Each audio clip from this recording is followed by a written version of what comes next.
So today we are joined by Francis Tusa, who is a defence journalist, here to discuss his career and what's next for the future of defence in the UK and Europe. So Francis, thanks for joining us. Pleasure. Do you want to talk a little bit about yourself, your career? I've been a defence journalist since about 1988, having had a first job after university. So, 35 years experience to date and still going. So that has spanned fall of the Berlin Wall, Gulf War, all of the activities in the Balkans through the 1990s, and then Gulf to Afghanistan, so which would take us up to 2014, 2015. And then I suppose you'd call it this new world order, for want of an expression, which is causing a lot of people to be scratching their heads, working out what it all means. How do you think today's world is kind of comparing to those other kind of crisis eras that you've been through? I think the key one at the moment is it's uncertainty. The Cold War was blissfully simple. There was the inner German border. That side of it was the Soviet Union, the Warsaw Pact. This side of it was NATO. It was an incredibly simple world. And even into the 1990s, again, going into Bosnia and so forth, and then Kosovo, it also was quite simple. We need to sort of understand that what we're seeing today in terms of NATO, the transatlantic relationship, and so forth, this change actually hasn't happened in the last year. It actually started happening probably a decade ago, but just no one woke up to the fact that change was happening. And that is why the current uncertainty and people going, hang on a second, we always had the United States as the cornerstone of our defense and security relationship. Yeah. And if you had bothered asking anyone 5 years ago, will the United States turn up if there is a crisis? They would have looked at you with withering contempt. They'd have gone, of course they will. The problem is now, and with statements from President Trump and various others in his cabinet, we actually just don't know. And he said on a number of occasions, basically, he will decide what Article 5 means. That's an attack on one is an attack on all. Actually, the only time it's been fully invoked was after 9/11, when Europe said, we will come to your aid. But President Trump has said, well, maybe the US would come, maybe not. And that is why this uncertainty is so unsettling. And especially if you look at the countries further east, especially the ones which border Russia, their whole security defense strategy was based on can we hold on until the American reinforcements arrive? And, it was a given that American reinforcements would arrive. Now they're going, we don't know. So they've had to change their defense strategies massively to anticipate the fact that they may have to fight on for far longer without reinforcement. Hence, their defense budget's going up incredibly rapidly. Yeah. I guess, what do you think about what this kind of, like the events of the last few months and since Trump's second term, like what that means for the future of UK defense and defense of Western Europe? Overall, because the Trump administration has basically said, Europe, you've got to stand up for yourself. You've got to take more responsibility, which is actually long overdue, has to be said. So that means people go, well, okay, well, we're going to have to spend more. We may have to, and this is happening in a number of the Eastern European countries, we may have to increase the size of our armed forces. That has not happened since the 1990s, basically. 1980s. Massive change in emphasis. Now, the UK, it's always had this transatlantic relationship, the special relationship, call it what you will. I certainly detect there are more than a few inside the Foreign and Commonwealth Office and MOD who are absolutely perplexed about what's going on. And there is, it's not a universal view, but there is a view of, don't worry, Trump will be gone in 3.5 years' time, sit it out, and it'll all be fine. But then when you go and speak to American political observers, they go, no, you're wrong. Trump just manifests the new political realities in the United States. Yeah. And it's not just him. You look at Marco Rubio, Secretary of State, you look at J.D. Vance, Vice President, they are all cut from the same cloth. So it is not that there is Trump will be Trump, just wait, and then we'll go back to a nice, liberal, Harvard and Oxford educated president of the type we sort of were used to in the 1960s, 70s. No, those days are gone. And we just have to accept that, US presidents, US administrations, doesn't matter Republican or Democrat, they just have a different focus. And again, coming back to I think the important thing is, in terms of events, right? Fall of the Berlin Wall, you had specific people attacking the wall with hammers and sledgehammers. And so you could say, right, that's when the Warsaw Pact disappeared. The problem with the situation we're in today is there wasn't an event like the fall of the Berlin Wall. This has been happening gradually over 5, 6, 7 years. And for whatever reason, most people in Europe didn't wake up to the fact this change was happening. Hence, that's why people are a bit anxious, because they're probably kicking themselves a bit that should have noticed this was happening, not just under first term of Trump, also under President Obama, also under President Biden. So this is why the sea change in how the United States operates in the world and so forth is so unsettling. And that's why people are, I think, in certain senses, holding on to comfort blankets, just hoping things go back to the way they were, which there's no evidence it will. Yeah, that's really interesting, because we've, in our recent white paper, we looked at UN voting data, and we saw that Europe has kind of moved away from the US very gradually, and then very suddenly under Trump's second term. And that's kind of backed up by public opinion. The public very much wants to, in Western Europe at least, wants to move away from the US. What do you think European autonomy, strategic autonomy, looks like? And is a world in which Europe can, defend itself without the US possible? To answer your second question first, yes, it can. But again, it comes back to this, the security blanket of, okay, we will construct our defense, but there will always be the United States here. And suddenly, it's digital. It's 1 or 0.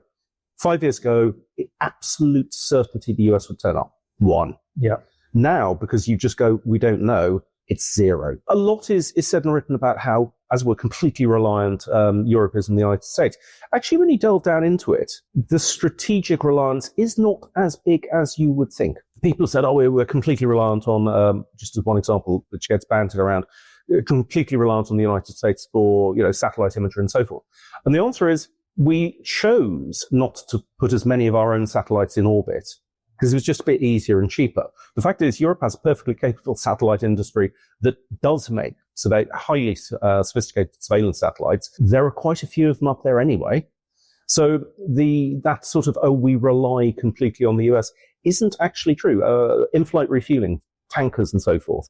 No, Europe's buying Airbus-based tankers. And I think one of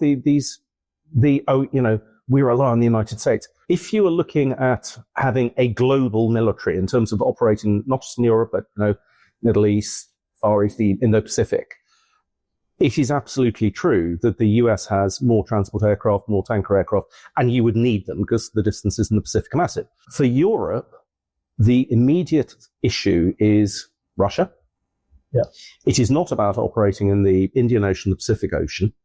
And so what is required to deal with this very specific problem set, Russia, there's a whole load of stuff in the nicest sense the US has, which is not needed. And people say, you would need the American heavy lift transport aircraft.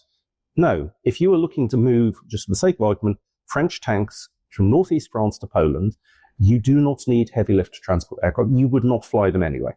You're going to put them on low loaders or on trains and get them across that way. So it's a very different problem set. I'll say it's basically dealing with the crocodile closest to the boat, which is Russia. Mm. That, as I say, doesn't require heavy lift transport aircraft. It requires fewer and different assets. And actually, European industry has got most of the capabilities required. Arguably, the one area where people are going to have to think, relatively speaking, quite dramatically, is GPS, Global Positioning Satellite. We've got so used to it. Yeah. It's on our phones. It's in our lives generally. What you can't rule out in this new strategic environment is at some stage, the US may decide to switch GPS off. Wow. Now, do bear in mind, Starlink has been switched off several times. That's caused problems, especially for the Ukrainians, but then also the Russians. So this type of behavior, the unpredictability of any US administration, that's what causes what they are going to call it, the nerves, the anxiety. And so it is forcing Europe to say, well, if we can no longer depend, we have to look at our own future. And by the way, in terms of global positioning and stuff like that, there is actually a European satellite constellation, Galileo. So there is a replacement. You just have to start, making sure that the systems you've got in service can operate that rather than necessarily relying on GPS. It's a mindset change. Yeah, that's really interesting. And thinking about I guess, the Ministry of Defence and the defence industry widely. Do you, from conversations you've had, do you see them already pivoting towards the EU, or do you think they're still very much oriented around this transatlantic relationship? There's a mix. There are some people who have woken up to the fact that, there used to be conferences, doesn't matter whether it's land, sea, or air conferences in the States, and it was always, February, it's the US Air Force conference in Colorado, must take my skiing kit, get a few afternoons off on the slopes. And suddenly the invitations dried up. And the Americans, in a lot of cases, just simply are not inviting overseas observers. So some people are working out that things have changed. You have got a lot still who are holding on to their security blankets for dear life, because and they're the ones saying, don't worry, 3 years, it's back to normal. Yeah. Whether there is a pivot to the European Union, my view is in the short term, a disengaged United States, people say, NATO's finished. No, NATO's absolutely fine. It can carry on operating, but you just accept that what has been the main pillar, the United States, may just choose to sit things out. But you have got all of the structures, the processes, the procedures in NATO. You can carry on running that. NATO works. And it's worked very successfully, 70 years. Seeing the EU trying to create new structures, that will just waste money. And, if the European Union is sensible and serious, yes, of course, there is a role. And if you are going to look at sort of industrial cooperation and things like that, raising bonds to finance new equipment, there is, of course, a role for European Union. NATO per se can't go out and raise money in the market. So they're going to work together. But I would be, if suddenly someone said, there should be an EU command structure, I'd just go, come on, guys, let's not waste time. We've already got the command structures we need. Don't duplicate. That will just waste money. Yeah. Well, I mean, obviously you've touched upon financing, and I think one of the interesting things we found is that the public is very much, I guess, intuitively or instinctively aware that the US is becoming less reliable. But when we ask about defense spending, for example, attitudes towards increasing defense spending haven't really changed that much. There's no public consensus. How do governments make that argument? And I'm sure, looking at some of the data, if you are in a country bordering Russia, there is pretty much absolute consensus that more needs to be spent. Yeah. Especially if you are, for the sake of argument, one of the Baltic states occupied by the Soviet Union for decades and all this stuff. There is complete consensus. They're increasing national service, semi-compulsory military service. Those states, Poland, it's up at 4.5% of GDP on defense. Army growing. There is wide scale consensus and agreement on what needs to be done. But as you head further west, France is always quite, they've always been quite solid on defense.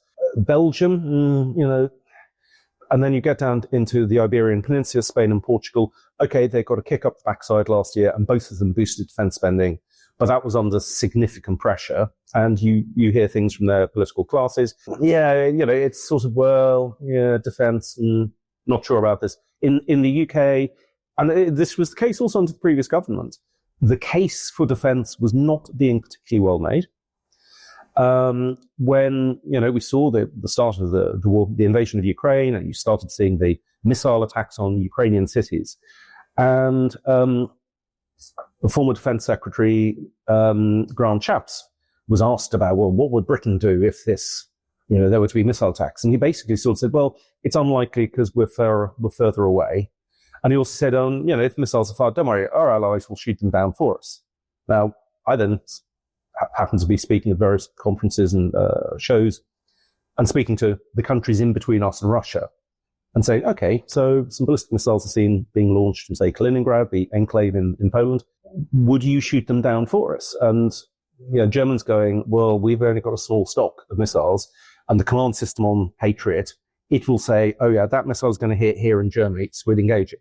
If the command system says, no, it's going way over Germany, you don't shoot. And I said, has anyone from the UK come and said, would you do this for us? And they and the Dutch said, no one has spoken to us. And this is the problem. Yes, if you are Finland, if you're a Poland, Lithuania, there is a visceral sense of what the issue is. And you can get people telling you perhaps, what the Soviet Union was like as an occupier or as an invader. And it's some very raw nerves. Over here, the case for defence in Britain, I'm talking specifically, it hasn't been made. And one of the reasons why is to make the case, you've sort of got to scare people. And instinctively, I suspect spin doctors, doesn't matter whether it's Conservative Party, Labour Party, doesn't matter. Spin doctors would go, that'd be really unpopular on the doorstep. Sort of, if you looked at, I'm trying to remember who it was. A previous administration, under Rishi Sunak, did do everyone should have a stock of water, a wind-up radio, torch, batteries. And they were ridiculed. And it was just, for, God's sake, how stupid. Well, trust me, if you look in Sweden or Finland, that type of preparation is not seen as weird. It's seen as absolutely essential. And again, in Sweden, there is an app which shows you the location of every single air raid bunker. Oh, wow. Okay. So depending on where you are in Sweden, if suddenly a warning is given, you can open the app and it will literally, and then it will use, in effect, something like Google Maps to say, go down there 100 meters, then turn left. This is not regarded as abnormal. But if you suggested that here, again, I think you'd be ridiculed. And people would say, you're just scaremongering. So, no, it has been, I think, a political problem across all the parties. There'll be individuals who will have said, well, we need better preparation. But I think overwhelmingly it will have been spin doctors saying, don't scare people, it's unpopular. And that's why raising defence spending here and directing it properly has proved, I would suggest, a lot more difficult than in almost any other European country. Yeah. And from conversations you've had with people in government or around government, do you think that case is going to be made in 2026? Does the government understand or grasp the kind of scale of the issue? I would have to say no. There is meant to be a defence readiness bill about putting the country into some form so that were a crisis to occur, the country would be ready. The last heard, which is literally a few days ago, there certainly isn't any room in the legislative calendar for 2026, may not be for 2027. There was meant to be there was meant to be a home resilience plan presented last year. So sort of saying, okay, this is how the UK would defend itself. Now hearing it may only come at the end of 2026, again, may drift into 2027. Now, okay, we can debate, we can discuss whether some of the predictions of the states further east saying, Russia would be in a position to cause mayhem and confusion in 2 to 3 years, we can debate whether they are being a little bit, OTT. But just constantly slipping things another year doesn't really show people are interested. I think actually even more worrying is when you speak to people, British Army planners here, and say, so what is the role of the British Army in defence of the UK? And they say, there isn't a role. You go, well, so sorry, who is going to defend? And they'll say, the police will do it, or you get in a private security firm. It's really strange because that type of thinking, you're going, you've not thought this one through. Anyway, my background back in the day, 1980s, I was with a Home Defence Territorial Army Infantry Battalion. You had regular exercises. The really big one, Brave Defender, which was 1985, mobilised, I think it was 78,000 troops, regulars and reserves and certain airmen and all this stuff. And, it was a real training exercise. We've not had anything of that type since. And again, you look at what they do in Sweden, in Norway, in Finland, this type of preparedness exercise is just run of the mill. It's what you do. So again, I suspect it comes down to the political will and the fact that being seen to say, right, we're now, Brave Defender back in 1985, they closed off airports. They closed off motorways. It was the M2 is needed for military traffic only. But if you did that now, God, could you imagine the sort of, well, of course, Twitter didn't exist then, but could you imagine people going, I tried to go shopping and I couldn't do this. But again, trust me, if you go on these exercises in Sweden, people are told, oh, by the way, you're not going to be able to use these roads for a week. And they go, okay, fine. So how do you make this case?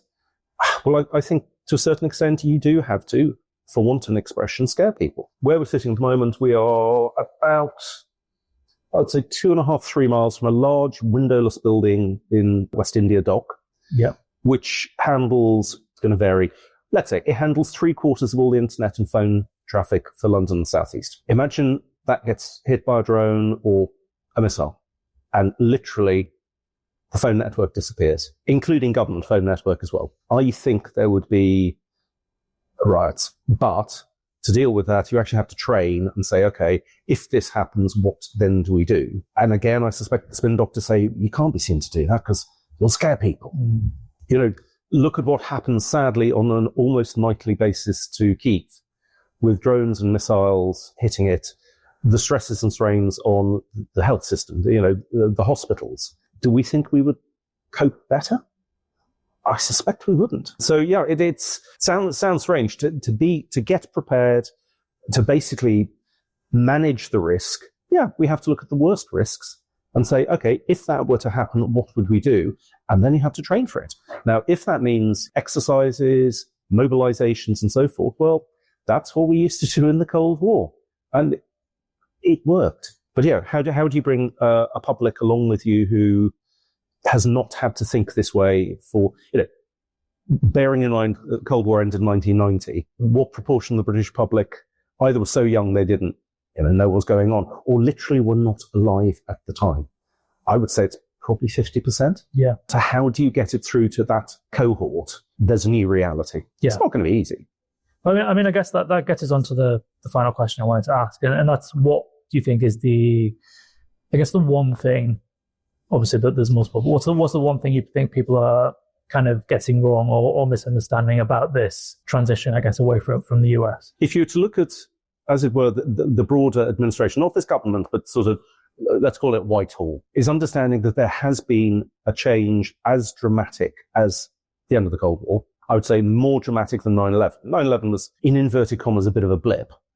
But the fall of the Berlin Wall, that was massive change. Even though there has not been a single event where everything went event and now change, it's been happening progressively over the last 5-6 years. The fact that the United States is more disengaged from NATO, more disengaged from Europe, it's not left, but it is more disengaged. It, of course, changes how European countries have to think about their defense. Yeah, we sheltered under a US defense umbrella for 25 years, happy to cut our defense spending, divert it to other areas of government spending. And the reality now is we can't do this anymore. And yeah, how you sell that is a big ask. But people in administration have to accept there has been this sea change. Situation normal, just continue. That's no longer a strategy. That will be a path to strategic failure. Does this mean cherished realities are now gone? Yeah. So accept it. Wake up. This, and this used to be the cornerstone of your defense security policy. They're gone, which means you have to take action.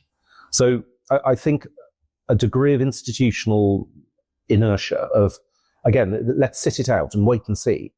No, can't really do that. Got to act, but this will be unpopular. Without going, too far, what government would survive even a small drone attack hitting London with, potentially a Shahed drone hitting Waterloo Station at 8:15 in the morning, causing mass casualties? And any government, I don't care what colour, going, well, we decided it was easier to pretend this would never happen. And again, oh, come on, that scenario would never happen. Well, I don't think anyone was forecasting use of ballistic missiles in Europe 4 years ago. Yeah. So, and trying to say, well, Ukraine is different. Well, it's different for the moment. And again, just as one example, defense planners in the Netherlands, and this will be late 2022, 23, Ukraine, in the nicest sense, going around with the begging bowl saying, we need more surface-to-air missiles. Please, donate generously. And the Dutch said at the time, they said, look, we are now down to our bare minimum to defend Schiphol Airport and Rotterdam, right? We're willing to let other parts of the country get hit, but we are down to the barest minimum. So that was an MOD services act, realizing that the whole, oh, come on, Russia would never launch attacks against, really? So it is, I can understand if we're young or not born during the Cold War, this is probably all quite unsettling. Does this mean that there could be war? Well, yes. And I would just point to the fact that one of the reasons we didn't have a hot war during the 70s and 80s is NATO was prepared to fight, and we actually outspent the Soviet Union and bankrupted the Soviet Union so that that threat disappeared. We're now back in that type of situation again. Yeah. It's a lot to think about. Francis, thanks for coming in. It was very insightful.